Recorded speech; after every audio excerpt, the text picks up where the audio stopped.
بسم اللہ الرحمن الرحیم۔ السلام علیکم۔ غیبت کے بدلے رسوائی۔ ایک شخص حضرت داؤد طائی رحمۃ اللہ علیہ کی خدمت میں حاضر ہوا اور کہا کہ میں فلاں صوفی کو دیکھ کر آ رہا ہوں کہ شراب پی کر مدہوش پڑا ہے، اس کی پگڑی اور جسم کے کپڑے غلاظت سے لتڑے ہوئے ہیں اور کتے اس کے گرد جمع ہیں۔ داؤد طائی رحمۃ اللہ علیہ اس کی باتیں سن کر رنجیدہ ہوئے اور فرمایا کہ بھائی سچا دوست آج ہی کے دن کام کرتا ہے، یعنی مشکل میں کام آتا ہے، جا اور اس صوفی کو وہاں سے لے آ، اس نے بہت برا کام کیا ہے اور صوفیوں کے نام کو بگاڑا ہے۔ حضرت کا ارشاد سن کر وہ شخص مخمصے یعنی شش و پنج میں پڑ گیا اور پیچ و تاب کھانے لگا۔ اس کو غلاظت سے لتڑے ہوئے صوفی کو ہاتھ لگانے سے کراہت آتی تھی، لیکن حضرت داؤد طائی رحمۃ اللہ علیہ کا ارشاد بھی نہ ٹال سکتا تھا۔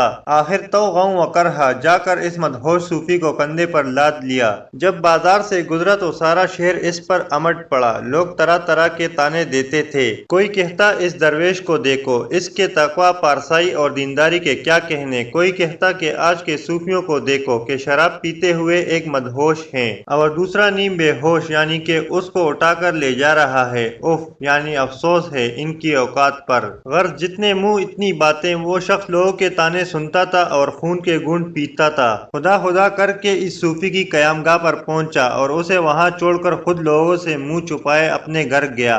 آج اس کو جو خفت شرمندگی اٹھانی پڑی، رات بھر اس کے تصور سے کروٹیں بدلتا رہا۔ دوسرے دن حضرت داؤد طائی رحمۃ اللہ علیہ کی خدمت میں حاضر ہوا تو انہوں نے ہنس کر فرمایا، گلی کوچوں میں بھائی کی آبرو ریزی غیبت نہ کر، ورنہ زمانہ شہر میں تیری آبرو ریزی کرے گا۔ اللہ تعالی ہمیں بھی غیبت کرنے سے بچائے۔ آمین ثم آمین۔ اللہ حافظ۔